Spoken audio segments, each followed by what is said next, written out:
नमस्कार, स्वागत है आपका गंजाल संगम में और मैं हूं आपके साथ वैशाली। आगे बढ़ते हैं खबरों की ओर। कांग्रेस नेता सैम पित्रोदा के बयान को आधार बनाकर भारतीय जनता पार्टी कांग्रेस को जमकर आड़े हाथों ले रही है। मध्य प्रदेश के पूर्व मुख्यमंत्री शिवराज सिंह चौहान ने राहुल गांधी के साथ सैम पित्रोदा पर जमकर प्रहार किया। मामा के घर में पत्रकारों से चर्चा करते हुए पूर्व मुख्यमंत्री शिवराज सिंह चौहान ने कहा कि सैम पित्रोदा और राहुल गांधी गुरु चेले हैं। यही सैम पित्रोदा राजीव गांधी के भी गुरु रहे हैं। उन्होंने कहा कि सैम पित्रोदा जैसे लोग कांग्रेस को विचार देते हैं। कांग्रेस अगर सत्ता में आई तो विरासत टैक्स लगा देगी, लेकिन हम बता देना चाहते हैं कि भारत की संस्कृति भारत की है, ये अमेरिका नहीं है। लेकिन इस परंपरा को कांग्रेस खत्म करना चाहती है। शिवराज ने कहा कि कांग्रेस जातिगत जनगणना को अपना मिशन बताती है, उसके पीछे इनके खतरनाक इरादे हैं। कांग्रेस देश को जातियों में बांटना चाहती है। देश की जनता इन्हें माफ नहीं करेगी। ये दलित आदिवासियों के अधिकारों को छीनना चाहते हैं। कांग्रेस का ये छुपा हुआ एजेंडा है। चौहान ने कहा कि ये भारत है, यहाँ तो माँ बाप पेट काट काट कर बेटे बेटियों के लिए थोड़ा बहुत बचा पाते हैं, और कांग्रेस कह रही है कि हम मर गए तो 55% सरकार के खाते में जाएंगे और तुम्हारे बच्चों को 45% ही मिलेगा। कांग्रेस की बुद्धि पर मंत्रा बैठ गई है, उल्टे सीधे फैसले कर रहे हैं। राहु केतु दोनों ही कांग्रेस की कुंडली में बैठ गए हैं। श्री राहुल गांधी जी और सैम पित्रोदा जी गुरु और चेले हैं। सैम पित्रोदा जी स्वर्गीय राजीव गांधी जी के भी सलाहकार रहे हैं, और सैम पित्रोदा जैसे लोग ही कांग्रेस को विचार देते हैं जिनको कांग्रेस क्रियान्वित करती है। अब उन्होंने कहा है कि कांग्रेस अगर सत्ता में आई तो विरासत टैक्स लगा देगी।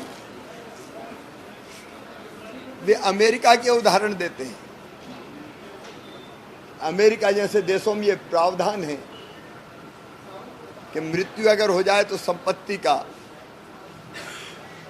55% हिस्सा सरकार अपने पास ले लेगी। लेकिन सैम पित्रोदा जी, ये अमेरिका नहीं, भारत है।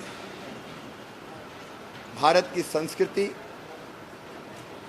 भारत के जीवन मूल्य, भारत की परंपराएं अमेरिका की नहीं है। भारत भारत है। यहाँ किसान हो या इवन गरीबी हो, वो भी अपना पेट काट काट के थोड़े पैसे इसलिए बचाते हैं कि उनकी मृत्यु के बाद बच्चों को कुछ दे के जाएं।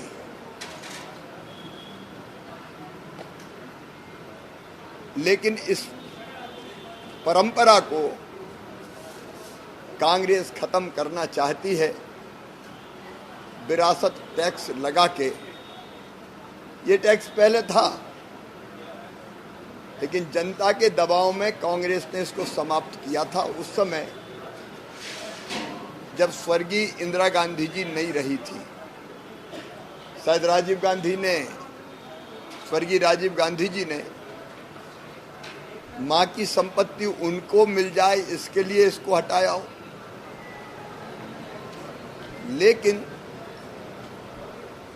कांग्रेस को देश के सामने ये स्पष्ट करना पड़ेगा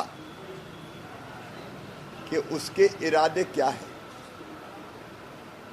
कांग्रेस जिस रास्ते पर चल रही है वो भारत का रास्ता नहीं है, वो खतरनाक है। एक तरफ विरासत टैक्स लगाने की बात करती है, दूसरी तरफ कहते हैं कि जातिगत जनगणना मेरे जीवन का मिशन है। कितने टुकड़ों में देश को बांटना चाहते हो? देश में समाज को बांटना चाहते हो? आर्थिक सामाजिक सर्वेक्षण की बात होती है। इसके पीछे खतरनाक इरादे छिपे हुए हैं, और वो इरादे हैं जातियों में देश को बांटने के। वो इरादे हैं दलित, आदिवासी और ओबीसी कि अधिकारों को बांट देने के भारत इसको कभी स्वीकार नहीं करेगा, देश की जनता इसको कभी स्वीकार नहीं करेगी। मैं कांग्रेस से स्पष्ट रूप से, मैडम सोनिया गांधी हो, राहुल बाबा हो, अब ये केवल किनारा करने से काम नहीं चलेगा। उनके असली इरादे क्या हैं वो जनता को बताएं। जातिगत जनगणना और आर्थिक सामाजिक सर्वे और आरक्षण जैसे विषयों पर वो दलित, ओबीसी और आदिवासियों के अधिकार क्यों छीनना चाहते हैं, उनको जवाब देना होगा, और नहीं तो जनता उनको माफ नहीं करेगी। इसी प्रकार की तरोताजा अपडेट के लिए बने रहे गंजाल संगम चैनल पर। साथ ही चैनल को लाइक, शेयर, सब्सक्राइब जरूर करें।